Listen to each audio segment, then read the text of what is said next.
میں ان شواہد کی بنا پر یہ یقین رکھتا ہوں پورا ترکش بیلٹ سلسلہ مجددیہ نقشبندیہ کے ساتھ یہ پورا سلسلہ افغانستان سے چلیے ترکستان سے چل کر ترکی تک پورا یہ جو نان عرب ورلڈ ہے نان عرب مسلم ورلڈ وہ سلسلہ مجددیہ حضرت احمد سرہندی رحمۃ اللہ علیہ گردن نہ جھکی جس کے جہانگیر کے آگے جس کے نفس گرم سے گرمی احرار یہ انہی کا سلسلہ ہے جو پورے ترکش بیلٹ میں آپ کو نظر آئے گا.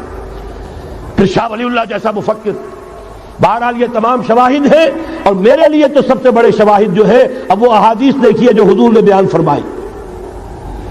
جب یہ مارکا گرم ہوگا ایک حدیث ہے حضور فرماتے ہیں ابن ماجہ کی روایت ہے حضرت عبداللہ ابن حارث رضی اللہ تعالی عنہ سے یخرج ناس من المشرق یوتئون للمہدی یعنی سلطان ہی. جب اس عالم عرب میں دیکھیے ایک بات میں عرض کر چکا ہوں بڑی تلخ بات ہے عالم عرب ہمارا بہتر حصہ ہے افضل حصہ ہے ان کو اللہ نے فضیلت ہم سے بہت زیادہ دی ہے. سب سے بڑی فضیلت کہ محمد خود صلی اللہ علیہ وسلم عرب تھے یہ رتبہ بلند ملا جس کو مل گیا. پھر مستقل فضیلت اللہ کا کلام ان کی زبان میں موجود ہے مادری زبان. لہذا اگر انہوں نے کوتاہی کی انہوں نے پیٹھ دکھائی بہت بڑے مجرم ہیں اس میں کوئی شک نہیں. اور یہی وجہ ہے یہ سارے ملاحم وہی ہونے ہیں. ایسی ایسی بھاری جنگیں حضور فرماتے ہیں اتنے لوگ ہلاک ہوں گے کہ پرندہ اڑتا چلا جائے گا اترنے کی جگہ نہیں ملے گی لاشیں ہی لاشیں ہوں گی. یہ شکل ہونے والی ہے. اور میں تو چونکہ ایک مضمون اور کتابچے کی شکل میں بھی شائع ہو چکا ہے اس میں کہ حضور کی اس حدیث کے حوالے سے میری امت پر بھی وہ سب کچھ وارد ہوگا جو سابقہ امت پر ہوا اسی کے حوالے سے عرض کر چکا ہوں. اگر اس صدی میں ہولوکاسٹ میں 60 لاکھ یہودی مارا گیا ہے کوئی اسی کا دوبارہ چربہ جو ہے امت مسلمہ پر بھی آنے والا ہے. لیکن اس کے بعد پھر ان کے لیے فوجیں جائیں گی مشرق سے. وہاں جو امام ہوں گے جو بھی ان کو لیڈ کر رہے ہوں گے حضرت مہدی. یہ تصور ذہن میں رکھیے ہمارے مابین اور عیسائیوں کے مابین حضرت مسیح کی ذات مشترک اگرچہ ان کا یہ عقیدہ ہے کہ وہ سولی دیے گئے فوت ہو گئے معاذ اللہ ثم معاذ اللہ پھر زندہ ہو کر آسمان پر گئے پھر آئیں گے. ہم کہتے ہیں نہیں وہ سولی دیے ہی نہیں گئے وہ زندہ آسمان پر اٹھائے گئے واپس آئیں گے. گویا کہ بہت حد تک اشتراک ہے لیکن ایک اختلاف بھی ہے. اسی طرح حضرت مہدی کے بارے میں شیعہ اور سنی تصورات میں اتفاق بھی ہے اختلاف بھی ہے. یقیناً امت مسلمہ امت عرب مجھے تو اقبال کا وہ شعر یاد آتا ہے خون اسرائیل آ جاتا ہے آخر جوش میں توڑ دیتا ہے کوئی موسیٰ طلسم سامری. تو کیا خون اسماعیل جوش میں نہیں آئے گا؟ حضرت اسماعیل کی نسل میں حضور اور حضور کی صاحبزادی حضرت فاطمہ رضی اللہ تعالی عنہا حضور نے فرمایا میری اس بیٹی کی نسل میں اللہ تعالیٰ ایک شخص کو اٹھائے گا جو اس وقت مسلمانوں کی قیادت کرے گا. یہ چیز ہمارے اور اہل تشیع کے مابین مشترک. فرق یہ ہے وہ سمجھتے ہیں کہ ان کے 12ویں امام کہ جو آج سے 1200 برس قبل روپوش ہو گئے تھے وہ ظاہر ہوں گے. ہمارے نزدیک نہیں وہ پیدا ہوں گے نو مولود ہوں گے عام انسانوں کی طرح آئیں گے ہوں گے نسل فاطمہ میں سے رضی اللہ تعالی عنہا اور وہ اس وقت عربوں کی قیادت کریں گے. خون اسماعیل آ جائے گا آخر جوش میں اور کوئی حضرت مہدی وہ آئیں گے اور اٹھیں گے اور قیادت کریں گے دجال سے مقابلہ کریں گے اور اس ملاحم کے اندر قیادت فرمائیں گے. لیکن ان کی مدد کے لیے مشرق سے فوجیں آئیں گی. گویا کہ پہلے مشرقی کسی ملک میں یہ نظام قائم ہو چکا ہوگا کوئی ایسی طاقت وجود میں آ چکی ہوگی کہ جب وہاں بھٹی دہکے گی تو وہاں کے مسلمانوں کی امداد مشرقی ممالک سے جائے گی. اور ایک دوسری حدیث میں یہ تو ترمذی کی روایت ہے کتب حدیث میں تیسرے نمبر پر کتاب یہی ہے صحیح بخاری صحیح مسلم پھر یہ جامع ترمذی. اس میں حضرت ابو ہریرہ سے روایت ہے یخرج من خراسان رایات سود. خراسان میں بتا چکا ہوں حضور کے زمانے کا خراسان افغانستان کچھ حصہ پاکستان کا کچھ روسی ترکستان کی آزاد ریاستیں جو ابھی ہوئی ہیں تھوڑا سا حصہ ایران کا یہ خراسان بزرگ یہ اولڈ گریٹر خراسان.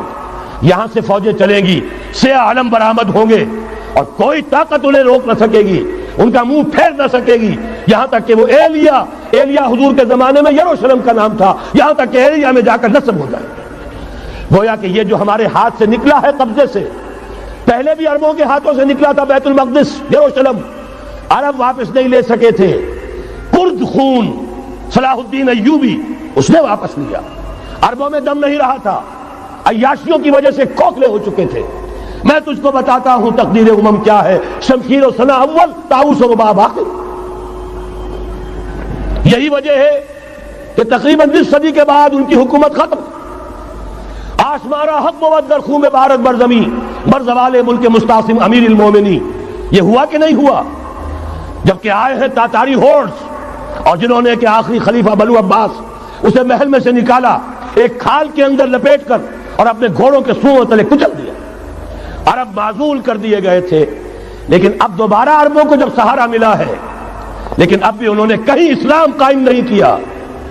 کوئی روس کا غلام رہا، کوئی امریکہ کا غلام رہا، کسی نے اس کا ساتھ دیا، کسی نے اس کا ساتھ دیا۔ تہذیب ہے تو مغربی، تمدن ہے تو مغربی، وضع میں تم ہو نصارہ تو تمدن میں ہنود۔ یہ مسلمان ہیں جنہیں دیکھ کے شرمائے یہود۔ یہی معاملہ جب ان کا ہوا تو اب اللہ تعالیٰ کی طرف سے ان کے اوپر وہ عذاب کی بھٹی گرم ہونے والی ہے۔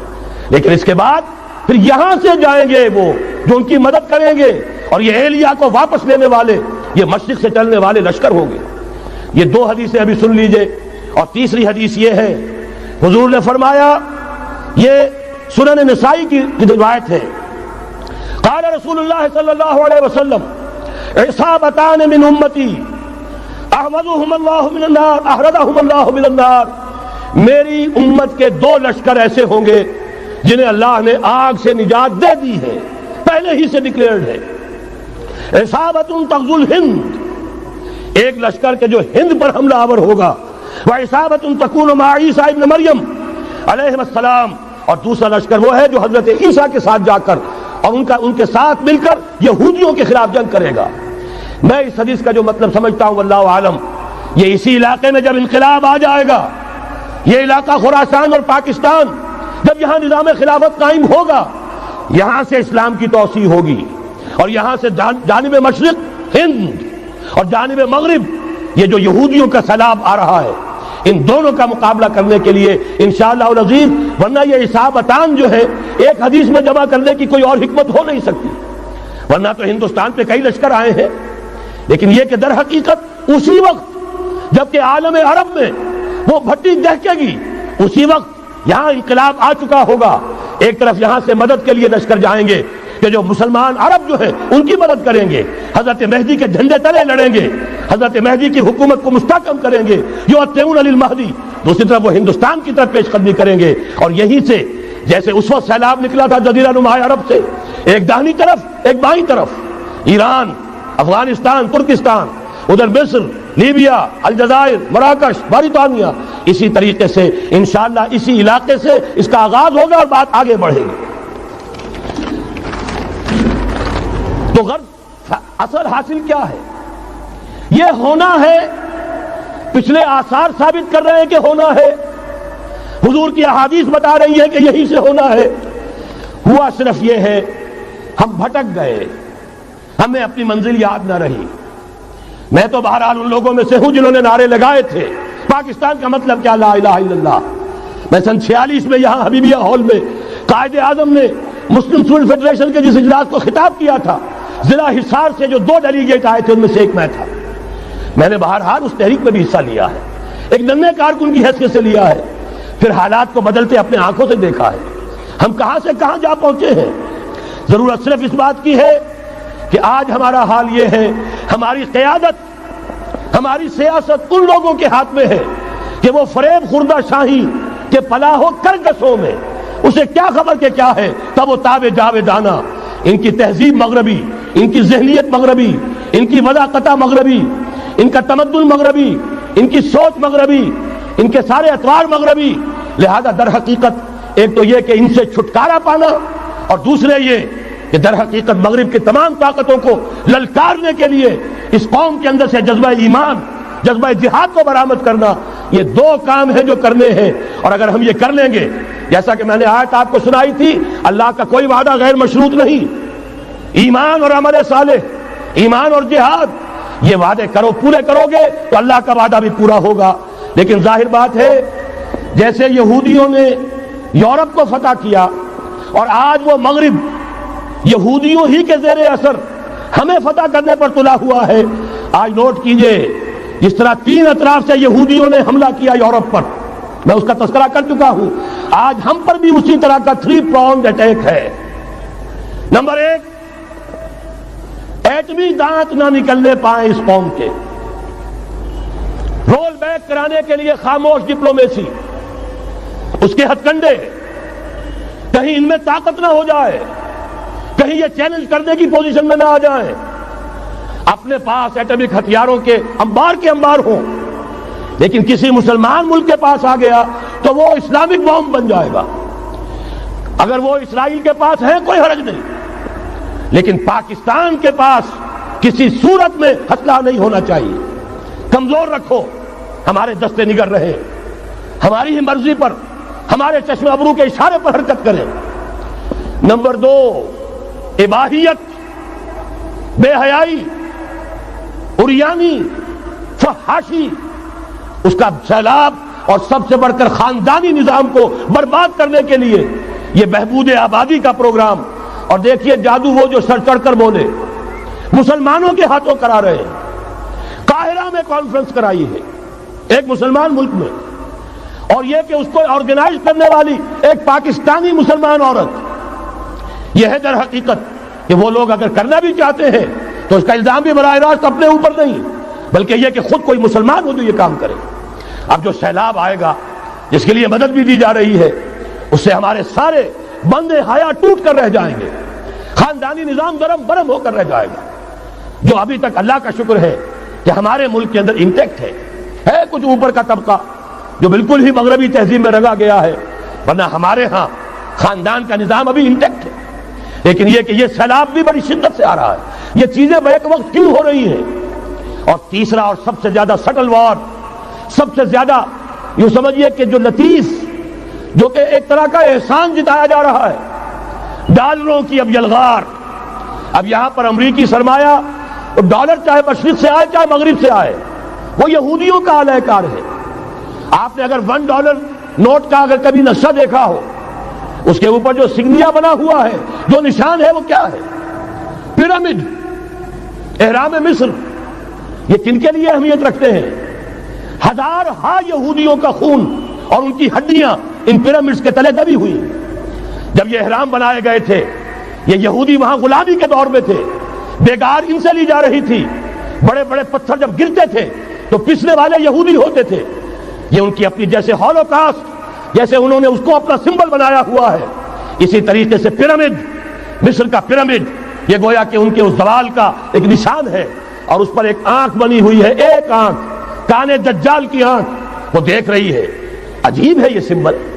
نیچے لکھا ہوا ہے نووس آرڈو سکلورم، اور یہ در حقیقت 1776 جو نیچے لکھا ہوا ہے وہ رومن حروف کے اندر یہ 1776 ہے، جو میں بتا چکا ہوں آرڈر آف ایلومیناٹی وساپ نے قائم کیا تھا۔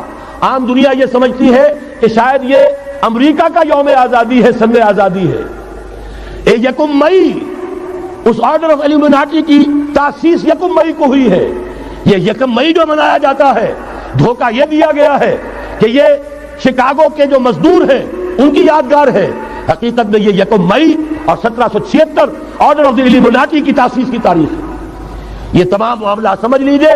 ڈالر در حقیقت ہم نے ابھی تازہ ندائے خلافت میں نعیم صدیقی صاحب کی نظم شائع کی ہے، 45 برس بلکہ شاید اس سے بھی زیادہ عرصے کی پرانی نظم ہے جو ہم نے شائع کی ہے۔ ڈالر میرے اس دیش کو ناپاک نہ کرنا، اور میں تو انہیں داد دیتا ہوں جو کچھ انہوں نے، شاعر کہتے ہیں اس کو جو صاحب شعور ہے، اس صاحب شعور نے جو مشاہدہ کیا ہے کہ ڈالر آئے گا تو کیا آئے گا ہمارے ہاں، اس کے پوری داستان اس تازہ ندائے خلافت میں ہم نے نہ معلوم کہاں سے اس کو کھود کر نکلوایا ہے۔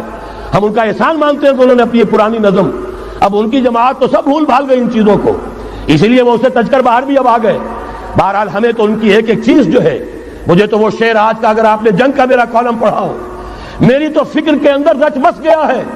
پاکستان کے بارے میں جب کہا تھا، اے آندھیوں سنبھل کے چلو اس دیار میں، امید کے چراغ جلائے ہوئے ہیں ہم، ہماری امیدوں کے چراغ ہے یہ، اسلام کا گہوارہ بننے والی ملک ہے یہ، اس کو ہم نے قائم کیا تھا اسلام کے لیے۔ یہ آندھیاں نہ چلیں، اس ملک کو ہم نے اسلام کے چراغ جو ہے ہم نے اس میں روشن کیے ہوئے ہیں. اے آندھیوں سنبھل کے چلو اس دیار میں، امید کے چراغ جلائے ہوئے ہیں ہم. بہرحال یہ تیسرا سیلاب ہے، ننگی سرمایہ داری، جس کی پھر لعنتیں ہوتی ہیں. ایک طرف فقر، ایک طرف احتیاج، ایک طرف بھوک، ایک طرف دولت کے انبار.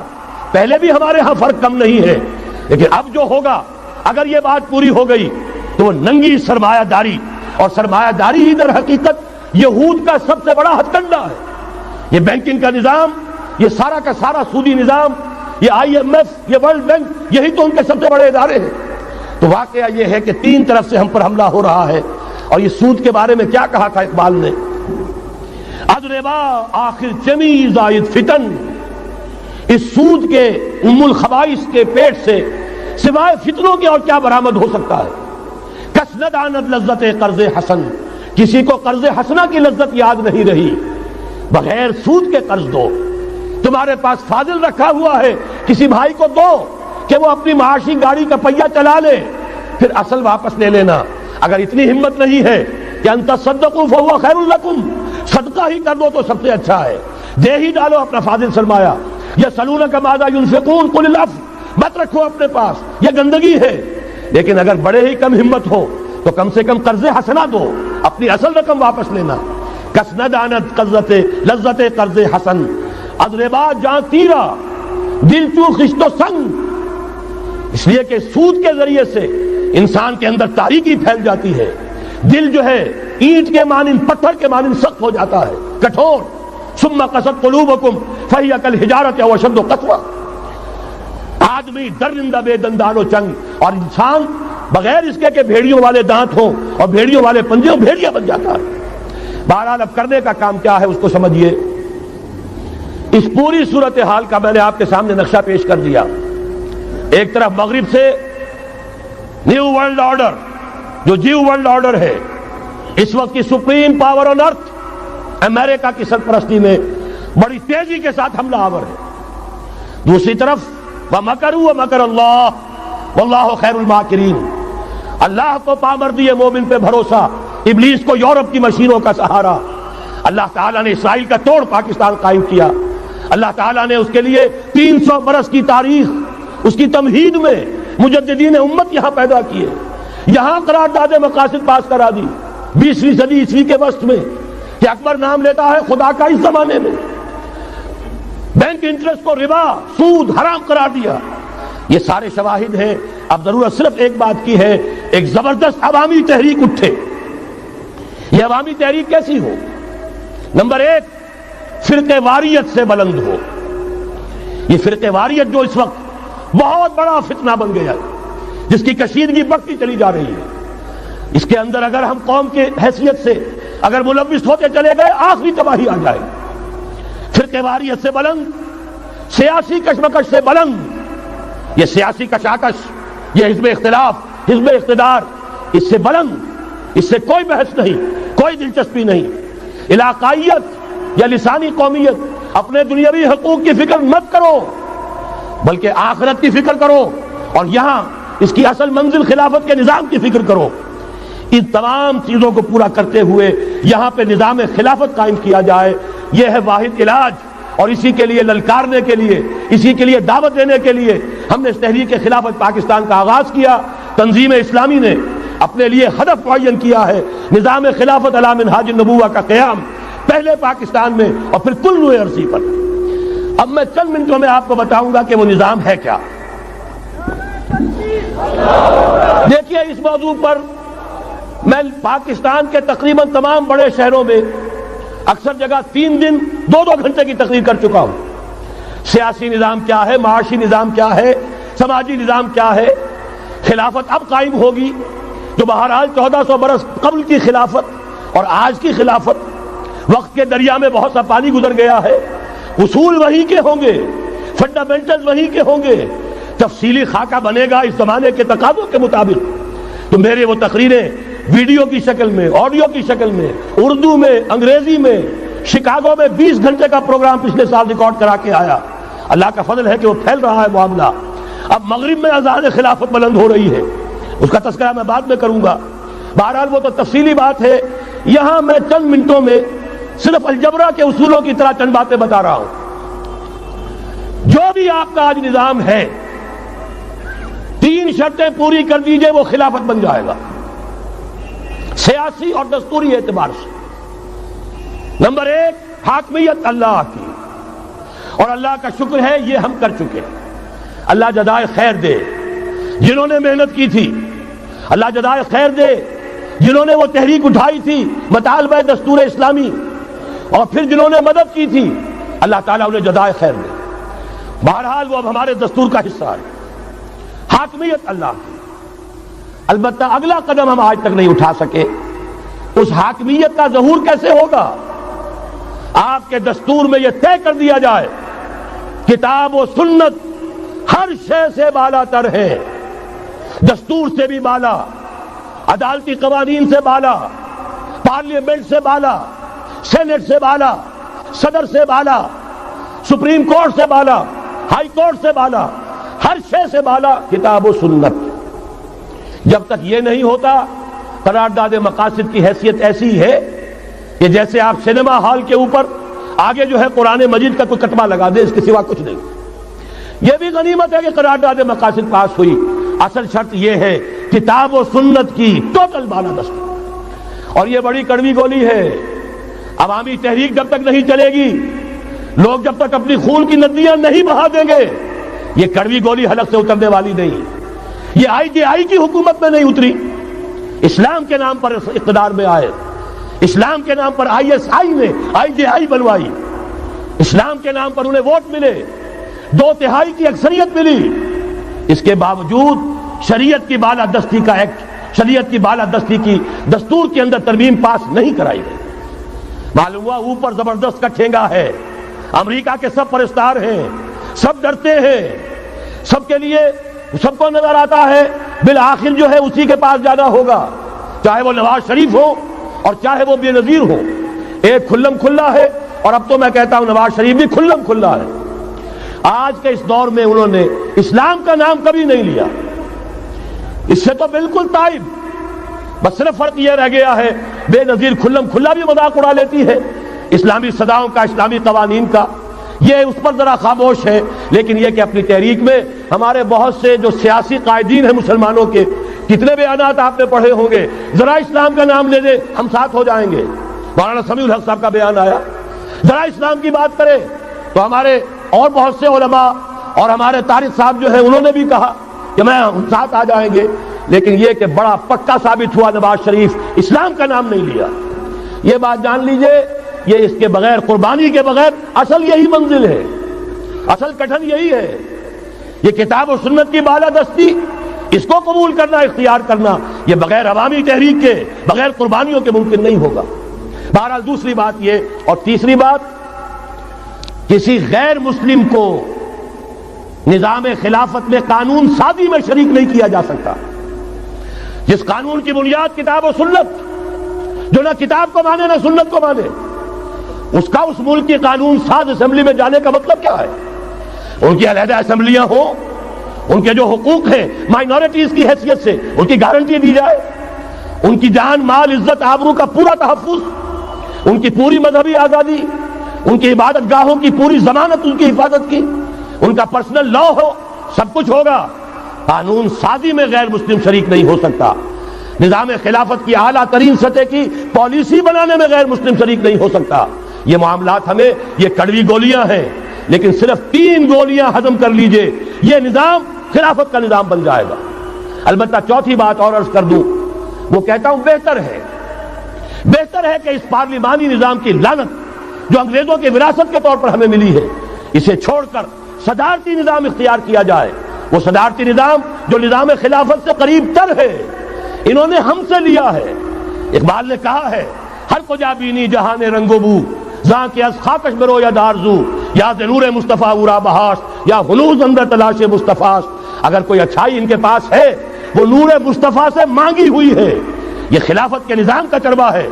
ایک شخص کو منتخب کرو، اب اسے اختیار دو، اس کے ہاتھ کھلے رکھو، اسے کام کرنے دو. ہاں امپیچمنٹ کا نظام ہو، غلط ہو تو اسے سیدھا کرنے کا نظام ہو. اس کے لیے آپ امپیچمنٹ کا نظام آج کی جو امریکہ کی حکومت ہے اس میں بھی ہے. اور کیسا ہے کہ ذرا سا اندیشہ ہوا تھا اور نکسن صاحب جو ہے بھاگ کھڑے ہوئے تھے. تو میرے نزدیک صدارتی نظام اور چھوٹے صوبے، یہ بڑے بڑے صوبوں کی ضرورت نہیں ہے، چھوٹے صوبے ہوں، لوگوں کو سہولتیں ہوں، ہر علاقے کے لوگوں کو معلوم ہو کہ ہمارے معاملات ہمارے اپنے ہاتھ میں ہیں، ان کے اندر کوئی احساس جو ہے محرومی کا پیدا نہ ہونے پائے. اس لیے کہ وہی چیز ہے جو سیاہی گھول دیتی ہے. کون سیاہی گھول رہا ہے وقت کے بہتے دریا میں؟ یہ ساری سیاہیاں جو سندھ میں گھل رہی ہیں، بلوچستان میں گھل رہی ہیں، سرائکی کے علاقے میں گھل رہی ہیں، ان سب کا علاج ہے چھوٹے صوبے بناؤ. لیکن یہ چیزیں خلافت کی شرائط میں سے نہیں ہیں. بہتر بات ہے، دنیاوی اعتبار سے بہتر بات ہے، انتظامی اعتبار سے بہتر بات ہے. باقی اصل شرائط تین: اللہ کی حاکمیت کا اقرار جو قرارداد مقاصد میں بالفعل ہے، کتاب و سنت کی ٹوٹل بالادستی. سپریم کورٹ کو اختیار دیجئے، وہاں جا کر کوئی بھی شہری پاکستان کا کوئی بھی عالم دین اگر ثابت کر دے فلاں قانون، فلاں ہدایت، فلاں انسٹرکشن، فلاں کوئی حکم جو دیا گیا ہے کتاب و سنت کے منافی ہے، فوراً کل عدم ہوگا. اور تیسری بات، غیر مسلم پروٹیکٹڈ مائنورٹی ہوں گے، ان کی جان مال عزت آبرو کی حفاظت ہوگی، لیکن یہ کہ وہ برابر کے قانون سازی کے حق میں شریک نہیں ہو سکتے، اس لیے کہ یہاں کتاب و سنت منبع ہے قانون کا جس کو وہ تسلیم نہیں کرتے. اسی طرح یہ معاشی نظام، موجودہ سرمایہ دارانہ نظام، بہت بڑی لعنت، بہت بڑی لعنت، بہت بڑی لعنت. لیکن جیسے آپ کو معلوم ہے، آج ہی ابو جہل کہہ دے لا الہ الا اللہ محمد الرسول اللہ، مسلمان بن جاتا. کلمہ تو ایک ہی تھا نا. ابو طالب کے پاس جب وفد گیا تھا رؤسائے قریش کا، اور انہوں نے کہا تھا کہ اپنے بھتیجے کو روک لو ورنہ اب ہم جو تمہاری بھی رعایت اب نہیں کریں گے، میدان جنگ میں آ جاؤ. ابو طالب نے کہا تھا میرا بھتیجا تم سے کیا مانگ رہا؟ ایک کلمہ، ایک کلمہ لا الہ الا اللہ، اور تو اس کا کوئی مطالبہ نہیں. انہوں نے کہا، ابو سفیان اس وقت تک کیونکہ ابھی کفر میں تھے، شرک میں تھے، انہوں نے کہا وہ ایک کلمہ جو وہ مانگ رہا ہے وہ ہمارے سارے معبودوں کی نفی کر دیتا ہے. وہی تو سب سے بڑی مصیبت ہے. تو میں آپ کو بتا رہا ہوں، تین چیزیں اس سرمایہ دارانہ نظام میں سے نکال دیجئے، یہ اسلامی نظام بن جائے گا. تفصیل میں جانے کا موقع نہیں ہے، میں فارمولہ دے رہا ہوں. تفصیل میں نے عرض کیا، میرے کیسٹ سے کتابیں ہیں، وہ خطبات خلافت اب کتابی شکل میں بھی آ جائیں گے، انگریزی میں ویڈیو کیسٹ ہے، اردو میں ہے، بڑے بڑے شہروں میں خطبات دے چکا ہوں، مواد موجود ہے. لیکن اس وقت فارمولہ بتا رہا ہوں، تین چیزیں نکال دیجئے. نمبر ایک، سود نکال دیجئے. اس میں بھی اللہ کے فضل و کرم سے پیش رفت ہمارے ہاں ہوئی. فیڈرل شریعت کورٹ نے فتویٰ دیا اور اتنا زبردست ججمنٹ لکھا ہے، پوری دنیا کے لیے رہنمائی کا ذریعہ بن جائے گا. یہی وجہ ہے کہ مجھے معلوم ہوا ہے موجودہ حکومت نے اس کی اشاعت روک دی ہے. باہر کے ممالک سے ڈیمانڈ. میں جب انگلستان میں تھا ابھی 2 مہینے قبل، وہاں کچھ لوگوں کے سامنے تذکرہ کیا، انہوں نے کہا ہمیں منگا کے دیجئے، بنگلہ دیش کے مسلمان تھے، ہمیں منگا کے دیجئے. میں نے یہاں لکھا، معلوم ہوا کہ نہیں، وہ مل ہی نہیں رہا، بلکہ کہہ دیا گیا اسے مت چھاپو، اس کی اشاعت بند ہو، اس لیے کہ وہ کلمہ خیر کہیں پھیل نہ جائے. یہودی کا اگر علاج ہے، جیسے آپ نے سنا تھا بچپن میں کہانیاں، دیو کی جان ایک طوطے کی گردن میں ہے، طوطے کی گردن پر اوڑھ دو گے دیو مر جائے گا. یہودی کی جان سود میں ہے. یہ سارا ہتھ کنڈا اس کا جو ہے، جو ورلڈ ڈومینیشن یہودی چاہ رہا ہے، وہ مالیاتی نوعیت کی ہے. وہ اپنی حکومت قائم نہیں کرنا چاہتا. حکومت کے تو بڑے کھکھیڑ ہوتے ہیں، بڑی ذمہ داریاں ہوتی ہیں، لوگوں کی تنقیدیں سننی پڑتی ہیں، بھوکے بھیڑیے کبھی ٹوٹ پڑتے ہیں. لہذا ان کو چھوڑو، حکومت وہ خود کریں. ہاں وہ محنت کریں حیوانوں کی طرح، ملائی ہمارے پاس آتی چلی جائے، زندہ رہنے کی حد تک تو ان کو دیں گے. جیسے تانگے والا گھوڑے کو بھی آخر دانہ تو ڈالتا ہے کہ اگلے دن پھر اسے جوتنا ہے تانگے کے اندر، لیکن اصل کمائی تو اس کی ہے جو ہو رہی ہے. صرف یہ مالیاتی نظام اور اس کا ایک ہی لفظ کے اندر توڑ ہے، سود ختم اور یہود کی گویا کہ جان نکل جائے گی. یہی وجہ ہے جیسے ہی فیڈرل شریعت کورٹ کا فیصلہ آیا تھا، وہ جو کوئی چیزیں پائپ کے اندر پڑی ہوئی تھی مدد کی، وہ بھی روک لی گئی. یہ قوم کدھر جا رہی ہے؟ یہ تو ہمارے ہاتھ سے نکلی جا رہی ہے. اور جب تک کہ اس کے خلاف آئی ٹی حکومت کو سپریم کورٹ میں اپیل میں نہیں پہنچا دیا، اس وقت تک یہ ہے $1 جو ہے کہیں سے ادھر سے ادھر ہلنے نہیں دیا. یہ ہے حقائق، اصل میں ان کو سمجھ لیجیے. سود نکال دیجئے، جوا، اسپیکولیشن، فارورڈ ٹریڈنگ کی وہ ساری صورتیں جو صرف بیع سلم ایک جائز ہے، باقی ساری صورتیں حرام ہیں، ان کو نکال دیجئے اور جاگیرداری ختم کر دیجئے۔ جاگیرداری ختم کرنے کے لیے حضرت عمر کی شمشیر لانی ہوگی، شمشیر فاروقی۔ ان کا یہ فتویٰ تھا، اجماع تھا کہ جو ملک، جو علاقے بطور شمشیر فتح ہوئے ہیں وہ کسی کی انفرادی ملکیت نہیں رہیں گے، وہ امت مسلمہ کی اجتماعی ملکیت ہے۔ کوئی انچ زمین، اسی وجہ سے ہمارے ہاں فرق ہے خراجی اور عشری۔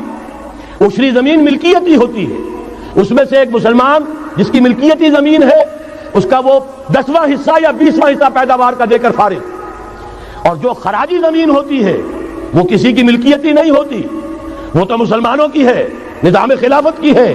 جو کام کر رہا ہے چاہے مسلمان ہو چاہے غیر مسلم ہو، وہ کاشت کرے گا، آدھا اس کا ہے، آدھا ریاست کا ہے، بیت المال کا ہے۔ یہ ہے نظام خراجی کا اور عشری کا فرق۔ اور حضرت عمر نے طے کر دیا تھا رضی اللہ تعالیٰ عنہ کہ جتنے علاقے فتح ہوئے، یہ مصر ہے، یہ عراق ہے، یہ شام ہے، یہ ایران ہے، ساری زمینیں مسلمانوں کی اجتماعی ملکیت۔ کام کرنے والے چاہے یہودی ہوں، چاہے مجوسی ہوں، چاہے عیسائی ہوں، چاہے وہ مسلمان ہو جائیں، زمین خراجی رہے گی، زمین سے خراج جائے گا بیت المال میں تاکہ تمام امت کی بہبود میں صرف ہو سکے۔ تین کام کر دیجئے، باقی ساری market forces, free economy, personal incentive, personal ownership, ساری چیزیں، سارے اصول جس کی وجہ سے کہ سرمایہ داری کو فتح حاصل ہوئی ہے کمیونزم کے اوپر، وہ سارے اصول اسلام کے اندر موجود ہیں۔ لیکن سود نکال دو، جوا نکال دو، جاگیرداری نکال دو، اب آؤ اوپن کمپٹیشن، سرمایہ کاری کرو۔ ابھی آپ نے نظم پڑھی، سرمایہ داری کو ختم کرنا ہے، سرمایہ کاری کو فروغ دینا ہے، یہ ہے اسلام کا نظام معیشت۔ البتہ اس میں چوتھی چیز، کفالت عامہ کے لیے زکوٰۃ کا نظام مکمل قائم کرو۔ ہر شہری کی بنیادی ضروریات کی پوری ذمہ داری اور کفالت نظام خلافت لیتا ہے۔ یہاں پھر میں مجبور ہوں کیا کروں، لیکن جب چھڑ گیا قیامت کا، بات پہنچی تیری جوانی تک، خلافت کا تذکرہ ہو اور حضرت عمر کا ذکر نہ آئے، ناممکن۔ خلافت کا نظام، جیسے آپ کہتے ہیں کہ گلاب کا پھول پورا کھلا ہوا ہے، للی ان بلوم، خلافت کا نظام پورا کھلا ہوا حضرت عمر کے دور میں نظر آتا ہے۔ اسی وقت کہا تھا حضرت عمر نے رضی اللہ تعالی عنہ کہ اگر دجلہ و فرات کے کنارے کوئی کتا بھی بھوکا مر گیا تو قیامت کے دن عمر ذمہ دار ہوگا۔ اور جانور تک کا معاملہ ہے، مجوسی کو دیکھ لیا تھا بوڑھے کو ایک کہ جو بھیک مانگ رہا تھا، وہاں کے عامل اور گورنر سے ایکسپلینیشن کال کی، یہ بھیک کیوں مانگ رہا ہے؟ جب یہ جوان تھا، کام کر سکتا تھا، تم اس سے جزیہ لے رہے تھے، اب یہ بوڑھا ہو گیا ہے، کما نہیں سکتا، تم نے اسے بھکاری بنا دیا ہے، اس کا وظیفہ مقرر کرو۔ ظاہر بات ہے غیر مسلم ٹیکس دیں گے، مسلمان زکوٰۃ دیں گے، مسلمانوں کے لیے زکوٰۃ سے کفالت عامہ ہوگی، غیر مسلموں کے ٹیکسوں کے ذریعے سے۔ وہی نظام جو آج یورپ میں ہے، اسکینڈینیوین کنٹریز میں ہے، برطانیہ میں ہے، ان امپلائمنٹ الاؤنس ہے، یا یہ کہ اور ویلفیئر کا نظام ہے، لیکن اسلام کا مکمل ترین ویلفیئر نظام زکوٰۃ کے تحت ہے، اور اس میں گارنٹی ہے ہر شہری کی بنیادی ضروریات انڈر ریٹن، ان کی ذمہ داری ریاست کے ذمہ۔ حضرت عمر ہی کا زمانہ تھا کہ لوگ اپنی زکوٰۃ لے کر پھرتے تھے، لینے والا کوئی نہیں ہوتا تھا۔ اس کا بھی میں مسئلہ آپ کو سمجھا دینا چاہتا ہوں۔ میں نے تو عرض کیا تھا، میں تو مدرس ہوں، عوامی مقرر نہیں ہوں، میں تو چاہتا ہوں آپ چیزیں سمجھ کر اور ان کا علم آپ کا جو ہے حاصل کر کے اٹھیں، لوگوں کو پھر پہنچائیں۔ یہ کیسے ہو گیا جبکہ زکوٰۃ جو ہے وہ تو اسلامی ریاست میں نظام خلافت میں حکومت لیتی ہے؟ پھر کیسے ہو گیا کہ لوگ اپنی زکوٰۃ لے کر پھر رہے، لینے والا کوئی نہیں؟ اس کو بھی جان لیجئے، جیسے زمین کی دو قسمیں میں نے بیان کی، خراجی اور عشری، ایسے ہی زکوٰۃ کے قابل جو مال ہے اس کی بھی دو قسمیں ہیں۔ اموال باطنہ، گھروں میں رکھی ہوئی کوئی نقدی ہے، کوئی زیور ہے، کوئی اور ایسی چیزیں ہیں، یہ اموال باطنہ کہلاتی ہیں۔ اس کی زکوٰۃ جبراً حکومت نہیں لے گی۔ اگر اس کی زکوٰۃ جبراً حکومت لے تو گھروں کی تلاشیاں لینی پڑیں گی، جا کے تکیے پھاڑ پھاڑ کے دیکھنے پڑیں گے کہ کہیں کچھ رکھا ہوا تو نہیں ہے۔ یہ معاملہ مسلمانوں کی ان کی اپنی نیت پر، ایمان پر، اللہ کے ساتھ ان کے خلوص و اخلاص پر چھوڑ دیا۔ ہاں اموال ظاہرہ، دکان میں 5 لاکھ کا مال پڑا ہے، 2.5% دے دو، گودام میں 10 لاکھ کا مال پڑا ہے، 2.5% دے دو، تمہارا کارخانہ ہے بہت بڑا، اس کی زمین معاف، بلڈنگ معاف، مشینری معاف، ٹولز معاف، لیکن جو سرمایہ چل رہا ہے چاہے وہ خام مال پڑا ہے چاہے فنشڈ، ٹوٹل کی مالیت کے اوپر 2.5% دے دو. یہ ہے زکوٰۃ جس کو بدنام کیا ضیاء الحق صاحب نے. صرف سود جو ہے، سود والا جو صرف بینکوں کے اندر ڈپازٹ ہے اس سے 2.5% لے کر اسے زکوٰۃ قرار دے دیا، حالانکہ وہ تو کچھ زکوٰۃ نہ ہوئی، سود کا کمیشن ہوا، اس کے سوا کچھ بھی نہیں. زکوٰۃ تو یہ ہے کہ ہر دکاندار، اور مجھے یقین ہے مسلمان دے گا، آپ اسے انکم ٹیکس جیسے لعنتی ٹیکس سے نجات دیجئے جس نے اسے جھوٹ بولنے پہ مجبور کیا ہوا ہے. یہ لعنتی ٹیکس ہے در حقیقت کہ جس نے ہر شخص کو جھوٹا بننے پر مجبور کر دیا ہے. ان کو ختم کریں. زکوٰۃ تو مسلمان اپنے ایمان کے تقاضے پر دے گا، اور وہ دے گا اور خوشی سے دے گا. لہذا یہ پورا نظام جو ہے اس کو اختیار کیا جائے زکوٰۃ کے، تو پوری ویلفیئر اسٹیٹ، دنیا کے بلند ترین معیارات کی ویلفیئر اسٹیٹ قائم ہو جائے گی. جو حضرت عمر نے کہا تھا کہ کوئی کتا بھی بھوکا اور پیاسا نہ رہے. اب آئیے تیسرا معاملہ سماجی. یہاں بھی 3 ہی باتیں کہوں گا. ترقی ہے، تعلیم ہے، ان میں کوئی رکاوٹ نہیں. خواتین کام کریں، کوئی رکاوٹ نہیں. کیا چیز نکالنی ہے؟ بے حیائی، بے حجابی، عریانی نکال دو. ستر و حجاب انفورس کرو. سیگریگیشن، عورتوں کے اسکول علیحدہ، مردوں کے علیحدہ، عورتوں کے کالج علیحدہ، مردوں کے علیحدہ، عورتوں کی یونیورسٹی علیحدہ، مردوں کی علیحدہ، عورتوں کے ہسپتال علیحدہ، مردوں کے ہسپتال علیحدہ. کسی درجے میں تو ہمارے ہاں ہے، اس کو آگے بڑھاؤ، یونیورسٹی بناؤ. اسی طریقے سے ہسپتال میں، مردوں کے ہسپتال میں عورتوں کو نرس رکھنا کیوں لازم ہے؟ کیا مرد نرسنگ نہیں کر سکتے؟ کیا فوج کی جو فارورڈ یونٹس ہوتے ہیں میڈیکل، کیا ان میں عورتیں جاتی ہیں نرسوں کی حیثیت سے؟ جہاں اصل ضرورت ہوتی ہے، کسی کا بازو اڑ گیا ہے، کسی کی ٹانگ اڑ گئی ہے، کسی کا پیٹ چاک ہو گیا ہے، آنتیں باہر ہے، بڑی ٹینڈر نرسنگ کی ضرورت ہے، وہاں تو عورت نہیں جاتی، وہاں تو میل نرسز ہے. تو مردانہ ہسپتالوں میں مردوں کو نرس رکھو، زنانہ ہسپتالوں میں عورتوں کو نرس رکھو. عورتیں مریض ہوں، عورتیں ڈاکٹر ہوں، عورتیں جو ہے نرسنگ کریں. وہاں کی انتظامیہ بھی عورتوں کو دیجیے. پھر یہ ہے کہ ساری پرائمری ایجوکیشن عورتوں کو دے دیجیے. چھوٹی عمر کے بچے ہیں، انہیں عورت کے اندر اللہ تعالیٰ نے جو شفقت مادری رکھی ہوئی ہے فطری طور پر، ضرورت ہے اس ٹینڈر ایج میں. تو ارادہ اگر ہو جائے تو ہر کام ہو سکتا ہے. ارادہ چاہیے. یہ کہ بے ستری، بے حجابی، عریانی، فحاشی کا خاتمہ کرو. نمبر 2، شراب اور منشیات کا خاتمہ کرو. اس کے لیے آئرن ہینڈ بلکہ آئرن فسٹ کی ضرورت ہے. یہ کر کے دکھایا، ایرانیوں نے کر کے دکھا دیا. ہم سے کہیں زیادہ گرے پڑے تھے، ہم سے کہیں زیادہ یہ خرابیاں ان کے معاشرے میں موجود تھیں. کر کے دکھایا کہ نہیں کر کے دکھایا؟ یہ ہو رہا ہے. لہذا یہ کہ یہ کام کیا جائے، اور زنا اور قذف کے جو اصل اللہ تعالیٰ کی طرف سے، اللہ کے رسول کی طرف سے جو سزائیں ہیں اور حدود اور تعزیرات ہیں ان کو نافذ کیا جائے. یہ 3 چیزیں کر دیجئے، یہی معاشرہ ہوگا. کوئی یہ نہیں کہتا کہ صحراؤں میں جا کر آباد ہو، کوئی آپ سے یہ نہیں کہتا کہ جائیے دوبارہ اونٹوں پہ سفر شروع کیجئے. جو ترقی ہوئی ہے، اللہ تعالیٰ نے علم دیا ہے انسان کو، اللہ تعالیٰ نے ٹیکنالوجی عطا فرمائی انسان کو، اور رحمان کا دیا ہوا علم ہے. علم آدم الاسماء کلھا، یہ اسی علم اسماء کا ظہور ہے پوری دنیا کے اندر. اسے خیر کا، برکت کا ذریعہ بناؤ. میں نے 3 باتیں بتائیں آپ کو. نمبر 1، اللہ کی حاکمیت، کتاب و سنت کی ٹوٹل بالادستی. نمبر 3، اور غیر مسلموں کو قانون سازی میں شریک نہیں کیا جا سکتا. وہ پروٹیکٹڈ مائنورٹی، ان کی جان، مال، عزت و آبرو کی حفاظت کا ذمہ ہے، مذہبی آزادی کا ذمہ ہے، لیکن وہ ہماری قانون سازی میں، اعلیٰ ترین سطح کی پالیسی سازی میں شریک نہیں ہو سکتے. نمبر 2، یہی سارا نظام، یہی سرمایہ کارانہ نظام، سرمایہ دارانہ نظام کو 3 چیزیں نکال دیں گے، وہ سرمایہ دارانہ نہیں رہے گا، سرمایہ کارانہ ہو جائے گا. یہ سرمایہ کارانہ نظام، سود نکال دو، جوا نکال دو، جاگیرداری ختم کر دو، یہی رحمت ہو جائے گی. اللہ کی ربوبیت عامہ، ربوبیت کاملہ کے آپ کو منظر نظر آئیں گے. جاگیرداری کا خاتمہ کر دیجئے. اسی طریقے سے بے حجابی، فحاشی، عریانی. نمبر 2، شراب اور منشیات. نمبر 3، جو اصل جو حدود ہیں شریعت کے، ان کو نافذ کیجئے تاکہ معاشرہ اسلامی معاشرہ بنے. اب آخری بات ہے میری، اور اسی کے ضمن میں کچھ مطالبے ہیں جو آج ہمیں کرنے ہیں حکومت سے. پہلی بات یہ کہ یہ خلافت کیسے آئے گی. اس موضوع پر بھی میں عرض کر رہا ہوں کہ میں کم سے کم 15 سال سے مسلسل تقریریں کر رہا ہوں. اتنی موٹی کتاب اردو میں منہج انقلاب نبوی موجود ہے. اس کے موضوع پر انگریزی میں کیسٹ، اردو میں cassette, video cassette, audio cassette, میری طرف سے مواد پورا موجود ہے. پہلا مرحلہ کیا ہے؟ غور سے سنیے، اس لیے کہ اس کے مخاطب اب آپ ہیں براہ راست، ہر فرد۔ خلافت کا نظام قائم کرنا ہے تو پہلے اپنی ذات میں خلیفہ بنیے۔ اللہ نے آپ کو ایک جسم دیا ہے، زبان دی ہے، آنکھیں دی ہیں، کان دیے ہیں، یہ سب آپ کے پاس اللہ کی امانت ہے، ان پر اللہ کی حکومت قائم کی۔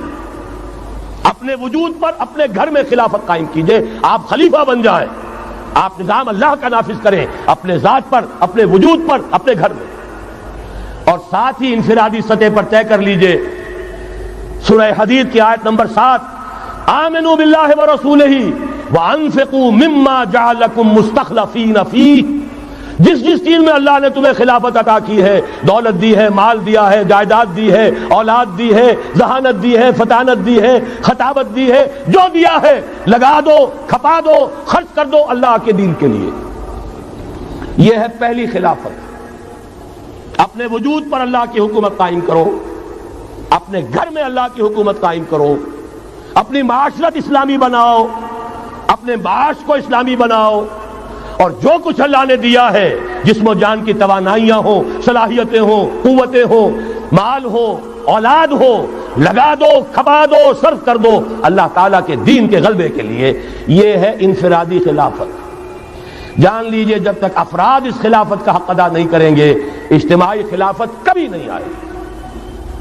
آرزویں کرتے رہیے، لیس بامانیکم ولا امانی اہل الکتاب، نہ تمہاری خواہشوں سے کچھ ہوگا نہ اہل کتاب کی خواہشوں سے ہوگا۔ انہوں نے بھی کیا ہے تو بڑے پاپڑ بیل کر کیا ہے جو کچھ کیا ہے، اور تمہیں بھی کرنا ہوگا تو بڑی طاقت صرف کر کے اور محنت کر کے، قربانیاں دے کر کرنا ہوگا۔ یہ محض دعاؤں سے بھی نہیں ہو سکتا، دعائیں منہ پر دے ماری جاتی ہیں۔ جو کچھ کر سکتے ہو کر گزرو، پھر دعا مانگو، دعا قبول ہوگی۔ اگر یہ نہیں ہے تو دعا منہ پر دے ماری جائے۔ لہذا اگر کام کرنا ہے، تیسری بات، محض دعوت و تبلیغ اور نصیحت اور وعظ سے نہیں ہوگا۔ اگر محض دعوت اور تبلیغ اور تعلیم اور تربیت اور وعظ اور نصیحت سے ہو جاتا تو حضور صلی اللہ علیہ وسلم مسلمان تو کجا کسی کافر کے خون کا ایک قطرہ زمین پر نہ گرنے دیتے۔ آپ سے زیادہ رؤوف اور رحیم کون ہوگا؟ لیکن آپ نے بھی ہاتھ میں تلوار لی ہے۔ وانزلنا الحدید، ہم نے لوہا اتارا ہے، فیہ باس شدید، اس میں جنگ کی صلاحیت ہے، ومنافع للناس، لوگوں کے لیے اور فائدے بھی ہیں۔ توا پر ہاتھ پھکنی چمٹا بھی بنا لیتے ہو، لیکن اصل میں یہ ہے جنگ کے اسلحہ کے لیے، اور یہ تمہیں اس لیے دیا گیا وَلِيَعْلَمَ اللَّهُ مَن يَنصُرُهُ وَرُسُلَهُ بِالْغَيْبِ، کون ہے جو اس ہتھیار کو ہاتھ میں لے کر کھڑے ہوں اور اللہ اور اس کے رسولوں کی مدد کرے۔ اللہ اور رسول کی مدد سے مراد کیا؟ اس کا نظام خلافت قائم۔ تو محض دعوت و تبلیغ سے نہیں ہوگا، اور انتخابات سے تو بالکل نہیں ہوگا۔ یہ تو یوں سمجھیے کہ واقعہ یہ ہے کہ اگر آپ مجھ سے پوچھیں، سب سے بڑا صدمہ جو مجھے ہے، سب سے بڑا صدمہ وہ ان مذہبی جماعتوں کے کردار کی وجہ سے ہے جنہوں نے اس ملک میں آ کر سیاست کی کشاکش اور انتخابی سیاست کے اندر اپنا سارا وقت، ساری توانائیاں ضائع کر دی۔ کچھ حاصل نہیں ہوا، گھٹی میں ایسا پڑ گیا ہے، کچھ چسکے ایسے لگ گئے ہیں، کچھ وی آئی پی ٹریٹمنٹ۔ میں نے بھی 2 مہینے مزہ چکھا، اس لیے جانتا ہوں اللہ تعالیٰ جو ہے اس طرح کے تجربات کرا دیتا ہے، ورنہ کیسے اندازہ ہو؟ وی آئی پی علیحدہ اتر رہے ہیں، آپ کے لیے گاڑی آپ کے بالکل دروازے پر کھڑی ہوئی ہے، سیڑھی سے اترے آپ جہاز کے اور گاڑی موجود ہے، یہ ساری وی آئی پی ٹریٹمنٹ مل رہا ہے۔ اور یہ کوریڈورز آف پاور میں گھومنا پھرنا، ان جاگیرداروں کے ساتھ بیٹھنا، ان کے سے ولیمے کرنا، ان کے سے ٹھاپ، ظاہر بات ہے ان کے ولیموں میں جائیں گے تو انہیں بھی بلائیں گے، ویسے ہی کرنے پڑیں گے، پھر لاکھوں کروڑوں آپ بھی خرچ کریں گے۔ یہ ساری لعنتیں جو آئی ہیں مذہبی جماعتوں کے اندر، یہ صرف اس انتخابی سیاست کی وجہ سے۔ میں بڑے صدمے سے عرض کر رہا ہوں، واقعہ یہ ہے میرے نزدیک اس ملک میں اسلام کے نہ آنے کا پہلا مجرم مسلم لیگ نہیں ہے، پہلی مجرم وہ جماعتیں ہیں جنہوں نے اپنا سارا وقت انتخابی سیاست میں اور اقتدار کی کشاکش میں صرف کر دیا۔ مسلم لیگ کا بہت بڑا احسان، قائد اعظم کا بہت بڑا احسان، انہوں نے آپ کو ملک لے دیا۔ اس سے زیادہ کا نہ ان کا دعویٰ تھا، نہ ان سے توقع ہو سکتی تھی۔ پیر جماعت علی شاہ نے یہ کہا تھا، میں ان کے قول کا بہت بڑا قائل ہوں، ان کی ذہانت اور فطانت کا۔ جب ان سے کہا گیا ہے رحمت اللہ علیہ کہ آپ اتنے بڑے، آپ مقتدا ہیں، مرشد ہیں، اتنی بڑی روحانی شخصیت ہے، ایک داڑھی ملے کے ہاتھ پر بیعت کر لی آپ نے، یہ اشارہ تھا قائد اعظم کی طرف۔ حضرت پیر جماعت علی شاہ رحمۃ اللہ علیہ نے فرمایا بھائی میں نے اس کے ہاتھ پر بیعت نہیں کی، میرا تو مقدمہ ہے ایک قومی مقدمہ ہے ہندو قوم کے ساتھ، اور مجھے اس مقدمے کے لیے ایسا وکیل چاہیے جس میں دو وصف موجود ہو، مہارت پوری ہو، قانون کو جانتا ہو، ماہر ہو، اور دوسرے یہ کہ بکنے والا نہ ہو۔ میں نے اپنے قومی مقدمے کے لیے وکیل کیا ہے محمد علی جناح۔ ظاہر بات ہے 100% بات صحیح، اور ان کے اس کردار کو دشمنوں نے مانا، نہرو نے، گاندھی نے، ان کے بڑے بڑے دشمنوں نے مانا۔ یہ شخص جو کہتا ہے he means what he says، یہ جو کہتا ہے وہی اس کے دل میں ہوتا ہے، اس کے ہاں کوئی ہیر پھیر نہیں ہے۔ بہرحال انہوں نے ملک لے دیا، یہ بہت بڑا احسان۔ آگے کام تھا رجال دین کا۔ رجال دین یا تو لگے رہے صرف اپنے مدرسوں میں اور خانقاہوں میں، تبدیلی کا احساس ہی نہیں ہوا کہ کتنا بڑا انقلاب آ گیا ہے، اب ہم انگریزی دور میں نہیں ہے، اب یہ ایک مسلمانوں کی حکومت بن گئی ہے، اب تو توانائی ہونی چاہیے اس کو اسلامی بنانے کے لیے۔ اور جو جماعتیں چلی گئی انتخابات میں، واقعہ یہ ہے کہ سب سے گھناؤنا کردار اور اس ملک میں اسلام کے آنے میں جو بھی رکاوٹ رہی ہے، سب سے بڑا فیصلہ کل رکاوٹ کا معاملہ ان مذہبی جماعتوں کا کردار۔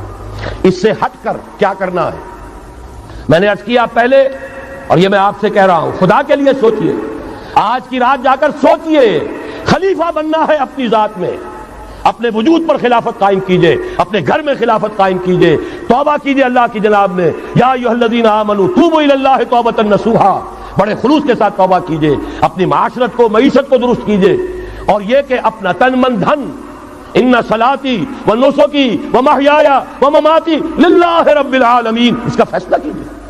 یہ پہلا مرحلہ ہے بڑا کڑوا، بڑا بھاری، لیکن یہ بھی میں آپ سے عرض کر دوں، جو ارادہ کر لے اس کے لیے بہت آسان، اللہ تعالیٰ کی مدد آتی ہے۔ تم کرو ہمت، توفیق ہم دیں گے، تم کرو فیصلہ، تحصیل ہماری طرف سے ہوگی، آسانی ہماری طرف سے ہوگی۔ فَسَنُيَسِّرُهُ لِلْيُسْرَىٰ، آسانی کے لیے آسان کرتے چلے جائیں گے۔ جو پہاڑ نظر آتے ہیں شروع میں، معلوم ہوتا ہے پہاڑ نہیں، ریت کے ٹیلے تھے، ہمارے قدموں تلے بکھر کر رہ گئے ہیں۔ کر کے دیکھیے، ارادہ کیجئے، عزم کیجئے، طے کیجئے، ان صلاتی و نسکی و محیای و مماتی للہ رب العالمین، اور میرے پاس جو کچھ ہے وہ میرے خدا کا ہے، مجھے اسی کے لیے صرف اپنی زندگی کا تار برقرار رکھنے کے لیے جو ناگزیر ضرورت ہے وہ پوری کرو، باقی لگا دو، کھپا دو۔ آمنوا باللہ ورسولہ وانفقوا مما جعلکم مستخلفین فیہ، جس چیز میں خلافت دی ہے خرچ کر دو۔ دوسرا مرحلہ، یہ خلفاء، ابھی انصاری صاحب نے وہ آیت آپ کو سنائی تھی، ثم جعلناکم خلائف، خلائف جمع ہے خلیفہ کی، ہر مسلمان خلیفہ ہے، یہ سمجھ لیجیے اچھی طرح۔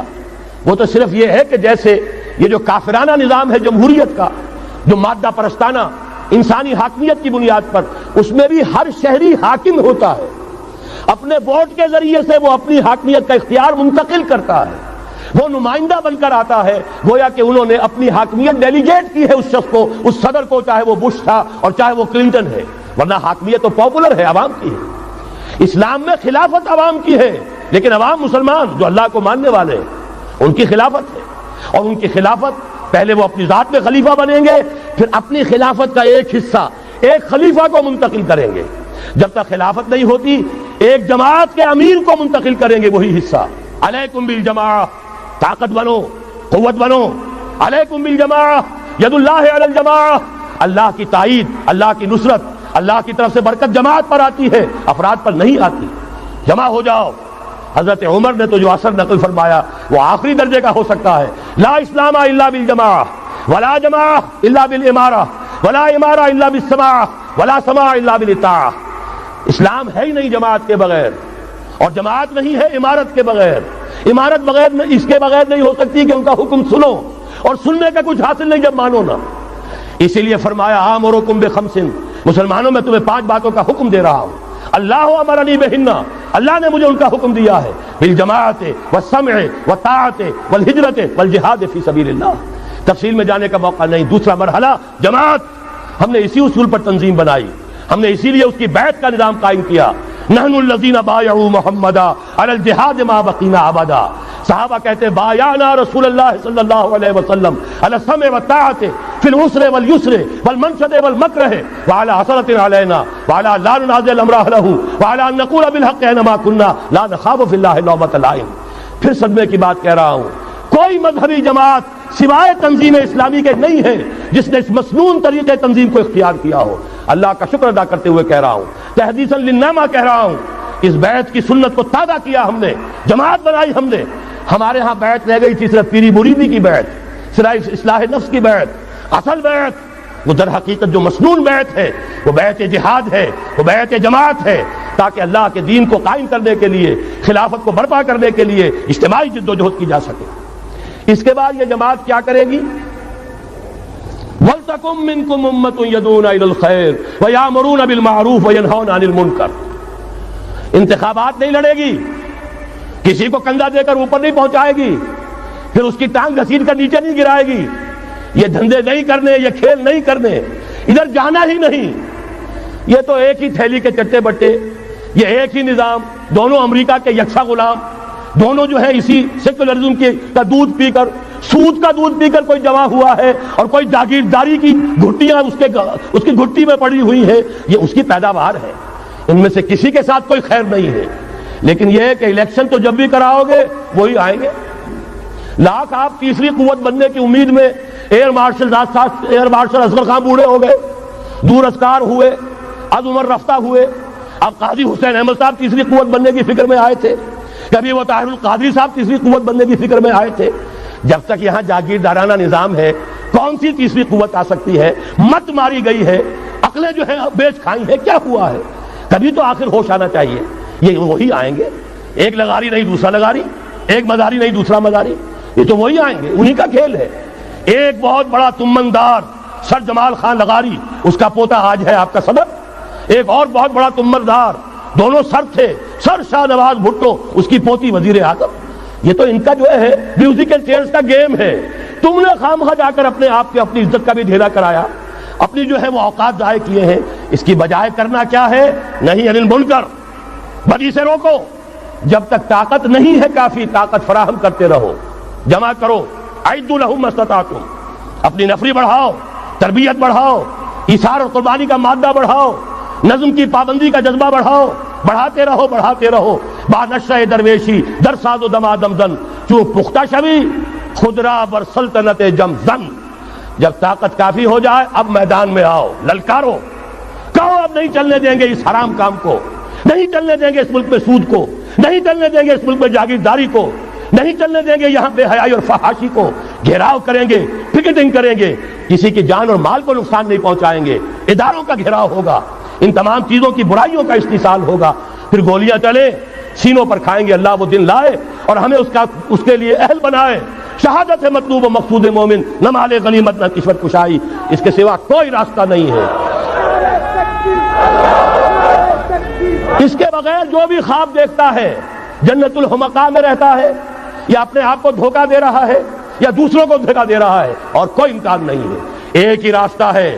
اگر محمد الرسول اللہ اور ان کے ساتھیوں کو انہی وادیوں میں سے گزرنا پڑا، اگر طائف کا پتھراؤ محمد الرسول اللہ کو اپنے جسم اطہر پر جھیلنا پڑا، دندان مبارک محمد الرسول اللہ کے شہید ہوئے، خون کا فوارہ ان کا چھوٹا، سینکڑوں صحابہ جن میں حضرت حمزہ جیسے بھی ہے، اسد اللہ و اسد رسول، جن کی لاش کا نقشہ ابھی آپ نے سنا، ناک کٹی ہوئی ہے، کان کٹا ہوا ہے، پیٹ چاک کر کے کلیجہ چبایا گیا ہے۔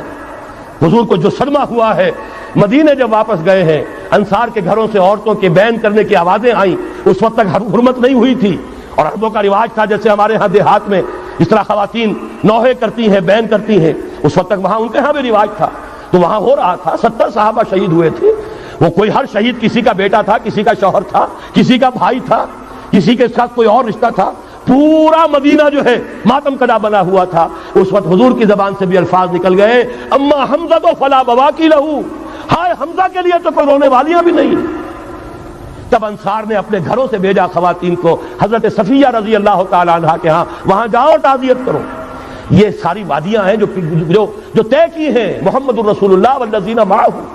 سفر تبوک ہوا ہے جسے جیش العسرہ کہا گیا ہے، ایسا مرحلہ بھی آیا ہے 3 مجاہدین کو 24 گھنٹے کے راشن میں ایک کھجور ملی، ایک کھجور، 24 گھنٹے کا راشن۔ ان لوگوں نے یہ قربانیاں دی ہیں، اس کے بغیر نہیں ہوگا۔ تو ظاہر بات ہے اس کے لیے پہلے تیاری، کچے پکے لوگ اگر لے آئے تو خاک میں مل اور آگ میں جل، جب خشت بنے تب کام چلے۔ ان خام دلوں کے عنصر پر بنیاد نہ رکھ، تعمیر نہ کر۔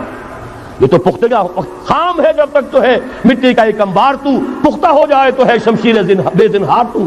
وہ پختہ ہو جائے، اب چکر مول لو، آگے بڑھو، للکارو، آنکھوں میں آنکھیں ڈالو، باطل کا مقابلہ کرو، اس کے استحصال کے لیے اپنی جانیں قربان کر دینے کو سب سے بڑی کامیابی سمجھو۔ یہی واحد راستہ ہے، اس کے سوا جب وہ مرحلہ آ جائے گا، اللہ کرے کہ وہ آئے، اور میں اب اس وقت تو بیان نہیں کر سکتا، وقت بہت ہو گیا ہے۔ میری جو ایک کتاب چھپ چکی ہے سابقہ اور موجودہ مسلمان امتوں کے کا ماضی، حال اور مستقبل، آنے والی جو حالات ہیں ان کا ایک نقشہ میں نے بیان کیا جو احادیث نبویہ میں آیا ہے۔ میرا اندازہ یہ ہے کہ اب معاملہ زیادہ دور کا نہیں ہے، بلکہ ہمارے لیے تو نہ دور کا ہے نہ دیر کا ہے، انشاءاللہ یہیں سے ہوگا۔ بس صرف یہ ہے کہ فریب خوردہ شاہی اور بھٹکا ہوا آہو جو ہے اسے پھر اپنی منزل یاد آ جائے۔ کبھی بھولی ہوئی منزل بھی یاد آتی ہے راہی کو، اور بھٹکے ہوئے آہو کو پھر سوئے حرم لے چل۔ اس کے لیے وہ رہنمائی درکار ہے، آپ میں سے ہر شخص رہنما بن کر اٹھے، اس دعوت کا مبلغ بن کر اٹھے، جیسے کہ حضور نے اپنے خطبے کے آخر میں فرمایا تھا فَلْيُبَلِّغِ الشَّاهِدُ الْغَائِبَ۔ اب جو یہاں موجود ہیں وہ اپنا فرض سمجھیں کہ دوسروں کو پہنچائیں گے۔ اس حوالے سے یہ ہے کہ ہمارا لٹریچر، ہمارے ویڈیوز، آڈیوز، وہ ہم ہر میدان میں موجود ہے، چیزیں استعمال کیجئے۔